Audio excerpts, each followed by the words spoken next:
Hello Tubies, today's video is about a form of OCD called hoarding.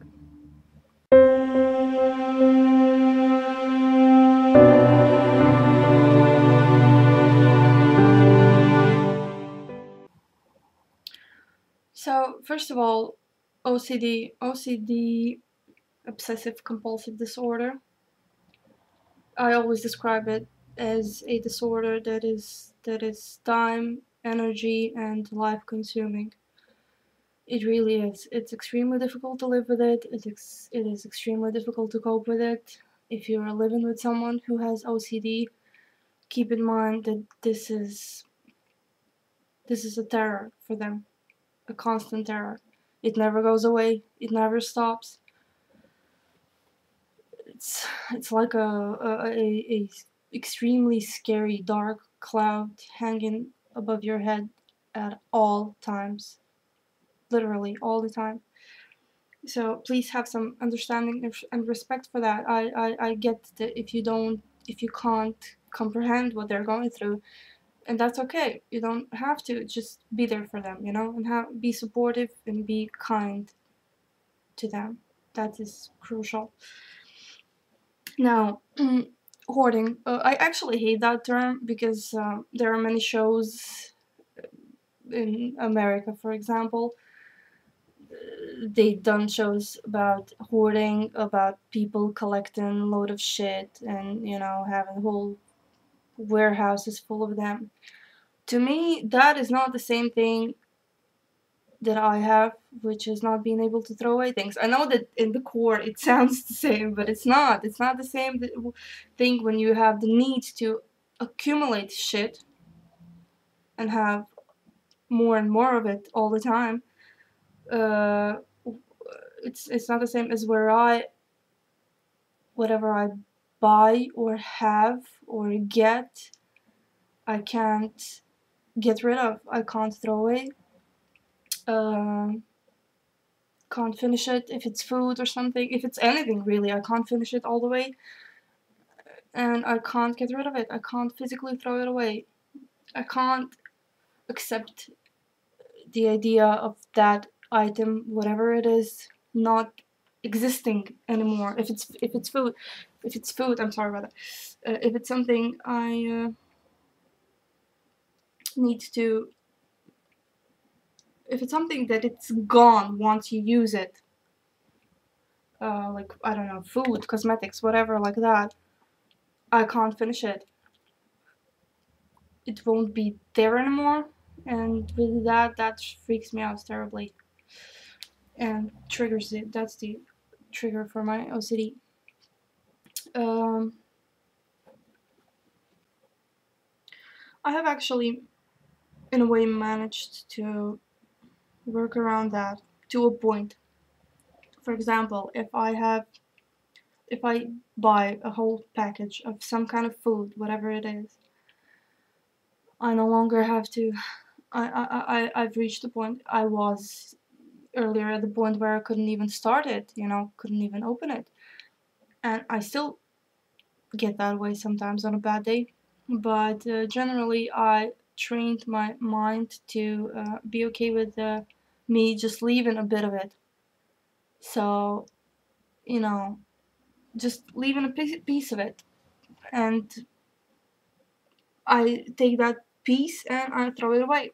I know it's still throwing it away, but in my mind it's still there, and that gives me the time and space to forget about it, for my mind to let it go, because I know it's still doing what you shouldn't do. You're still in a way feeding your OCD, and that is never good. But this is the best I got for at the moment. So I'm still satisfying my mind because I'm telling it it's not gone. It's here. We're just putting it in the trash, but it's still here. You know what I mean? So that's kind of a compromise I made with myself. I don't know, it works. I'm happy with it because I no longer waste a lot of food, which was a terrible thing for me because I promised myself a long time ago that I will never do something like that. And then I developed that kind of OCD, so the guilt was eating me alive. So, you know, I guess when you're initially starting to uh, deal with OCD, you just have to, you can't stop completely. Obviously, that is, I don't even know if that's possible, and I don't know if that's even advisable. It could be potentially even harmful, I think. But anyway, I think that the point is to decrease it and keep decreasing it until you reach the point where you can stop completely, hopefully. So yeah, I hope I helped you a little. And any, it's not much different with items that you don't consume. With, I don't know, furniture or clothes or something like that. The idea of it being somewhere where I don't see, if I would give it to somebody and I would know where it is, it would be a lot easier for me. But getting rid of it and not knowing what happens to it, where it's located right now, and I have no way of reaching it whenever I want to, that is that is my obsession, really. That is one of my OCD issues. So I don't know if I managed to describe well enough the difference between collecting items and not being throw them away, not being able to throw them away, but there is a difference. Uh, it's OCD usually has um, like people with OCD usually have certain compulsions. While in this case, it's not that you need to repetitively do something. You avoid doing something. So you avoid doing a certain action that can potentially lead to even worse obsessive thoughts, even more anxiety, freaking out, all that juicy shit. So that's it. If you have any advice on how to get rid of this type of OCD, if there is some kind of online help that you know of, I would greatly appreciate it. If Jesus Christ, what's with my speech there? It goes along fine with this funky hair.